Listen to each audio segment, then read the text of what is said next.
Com a união do material genético masculino e feminino, teremos aqui a determinação do sexo do indivíduo. É importante que a gente saiba que um homem ele é determinado pelos seus cromossomos como XY, os cromossomos sexuais dele. Já a mulher é XX. O homem, portanto, ele é o determinante do sexo do seu filho. É óbvio que não é uma escolha consciente que ele está fazendo, mas geneticamente é ele que é responsável por determinar o sexo, pois a mulher ela vai ter sempre o X. Independente da situação, o dos seus 46 cromossomos, 2 serão sexuais. 2 cromossomos sexuais, esses, por sua vez, são o X e o X. Já o homem ele terá o X e o Y. Portanto, quando ele for mandar uma célula para o seu filho, ele vai mandar um X ou um Y. Já a mulher, ela manda X e X. Ela não vai ter outra possibilidade, a não ser mandar X. Portanto, se o homem ele manda o Y, aí já tem o X da mulher. Então fica X, Y, nasce um menino. Mas se ela que já tem um X e ele manda um X, aí nasce uma menina. Processo esse que depende da meiose, permitindo com que haja uma distribuição independente dos cromossomos paternos e maternos.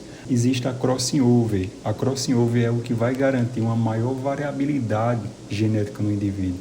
Dessa forma, ele consegue receber os genes tanto do pai e da mãe e dessa forma expressar características diferentes do pai e da mãe, embora ele tenha conseguido essa carga junto com esses pais. É claro que a determinação do sexo ela depende muito dos cromossomos sexuais, mas a gente também consegue observar os fatores de transcrição associados a isso. Lá no cromossomo Y, existe um gene que é chamado de SRY.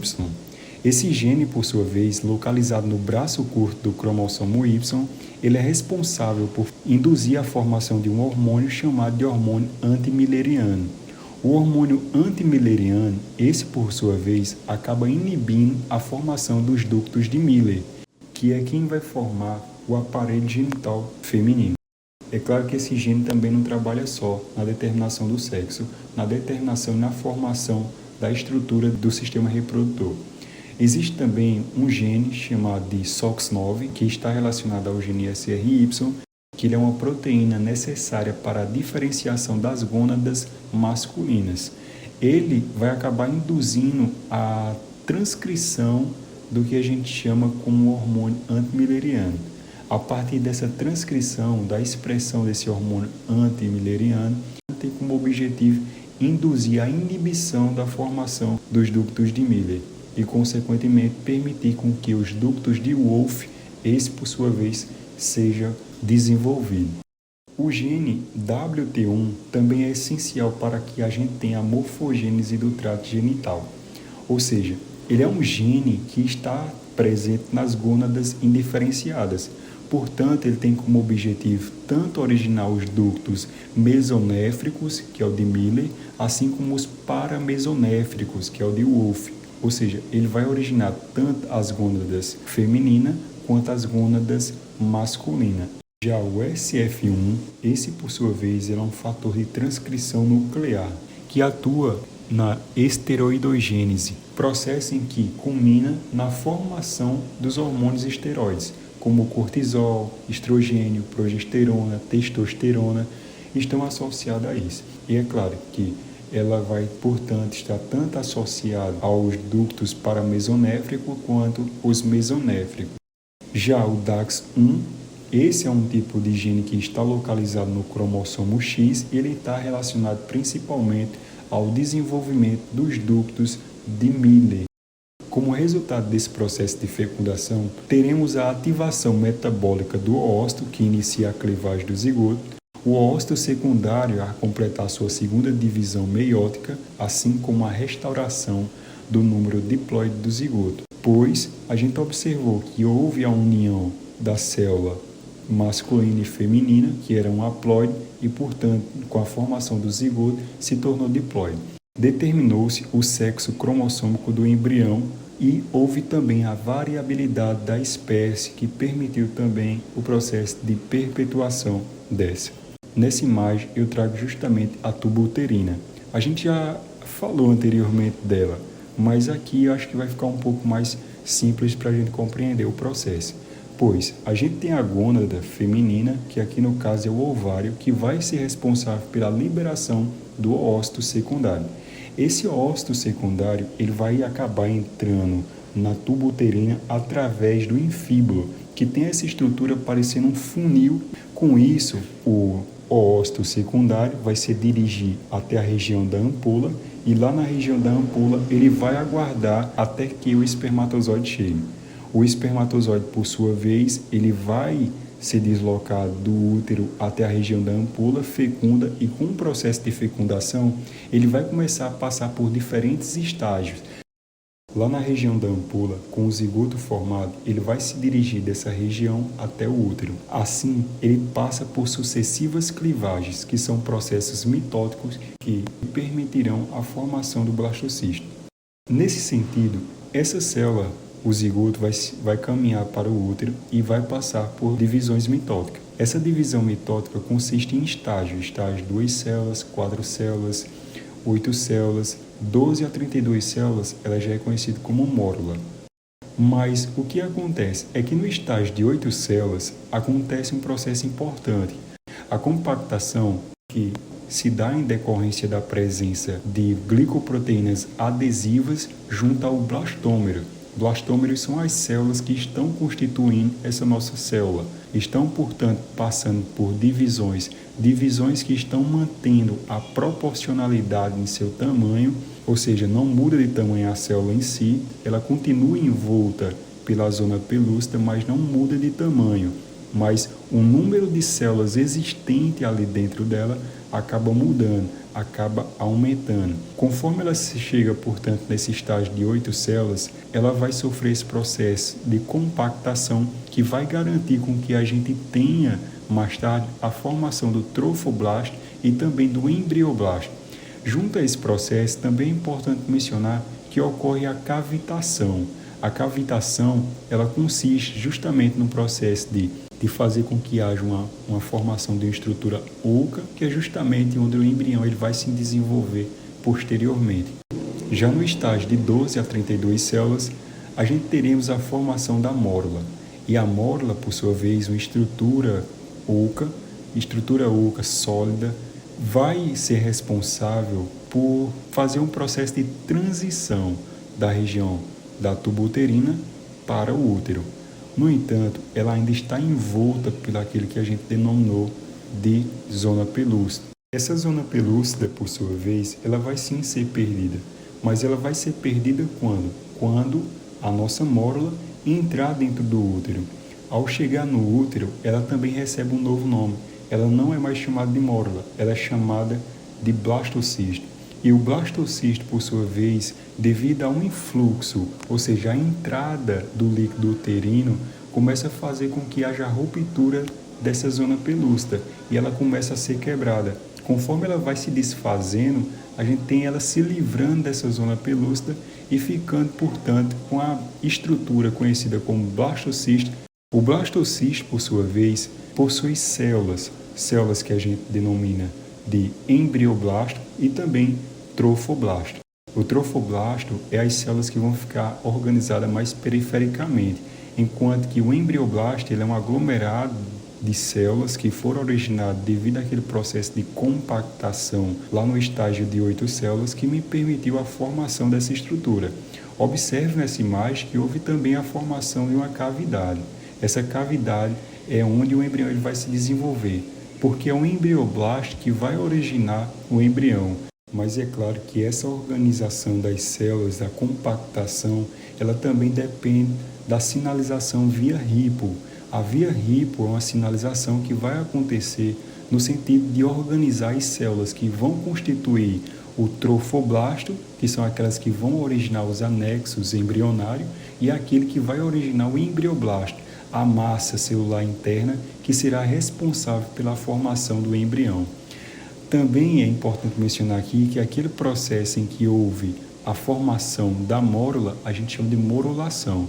Portanto, Duas fases bastante importantes é a fase 8 e a fase de 12 a 32 células, pois na fase 8 vai acontecer a compactação e na 12 a 32 células a morulação.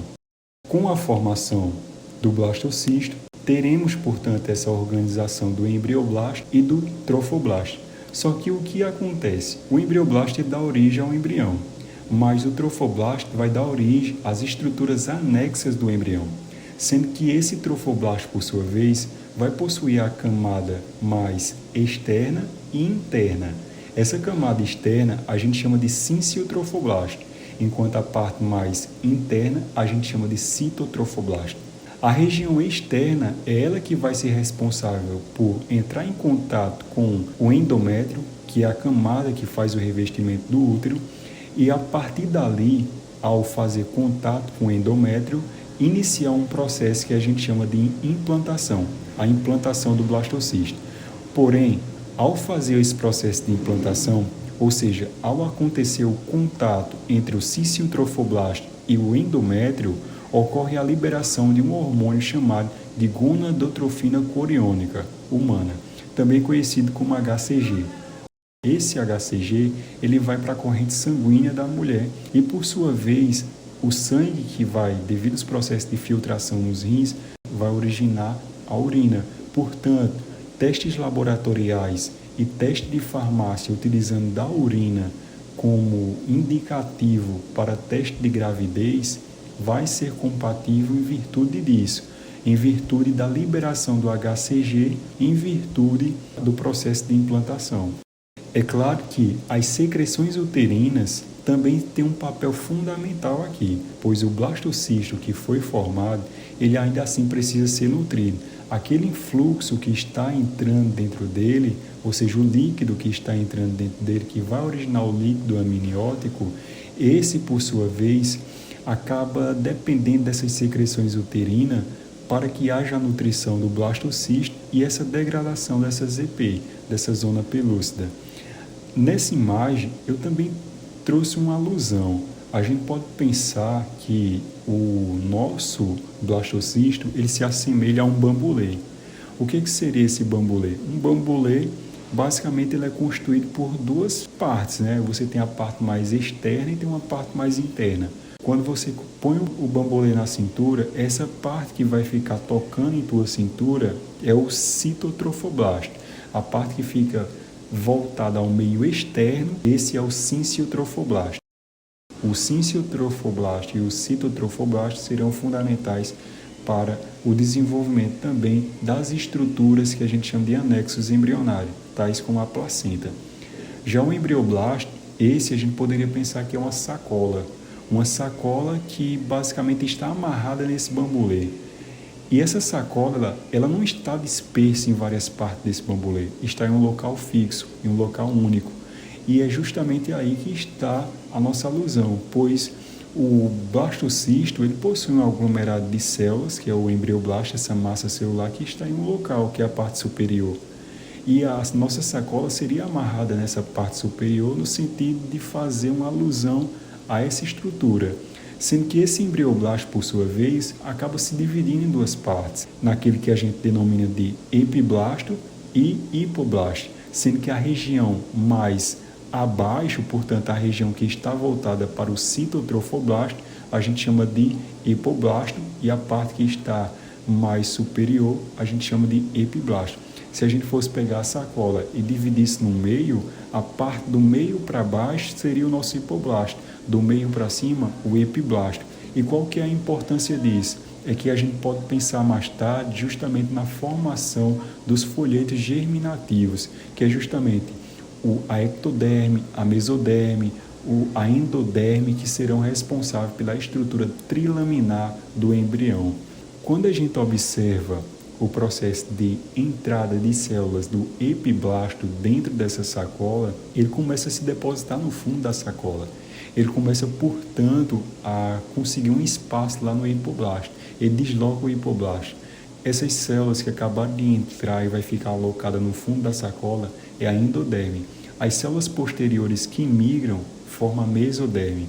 E posteriormente as células que ficam mais na região superior do epiblasto, na boca da nossa sacola, essas por sua vez originam a ectoderme. Nessa outra imagem aqui a gente reforça o que já foi discutido, que é justamente esse processo de implantação acontecendo. Esse nosso blastocisto, que já perdeu sua zona pelúcida, ele vai entrar aqui no endométrio, fazendo um processo que a gente chama de implantação, e aí a partir disso ele vai entrar também em contato com capilares sanguíneos materno e a partir disso ele vai conseguir se desenvolver. Além disso, perceba que eu circulei algumas regiões aqui nas duas imagens. Essa região é quando a gente tem o contato do sinciotrofoblasto com o endométrio, permitindo, portanto, a liberação daquele tipo de imunossupressor que é o HCG. O HCG liberado vai ser, portanto, responsável pela característica dos testes de gravidez. Com a união do material genético masculino e feminino, teremos aqui a determinação do sexo do indivíduo. É importante que a gente saiba que um homem ele é determinado pelos seus cromossomos como XY, os cromossomos sexuais dele. Já a mulher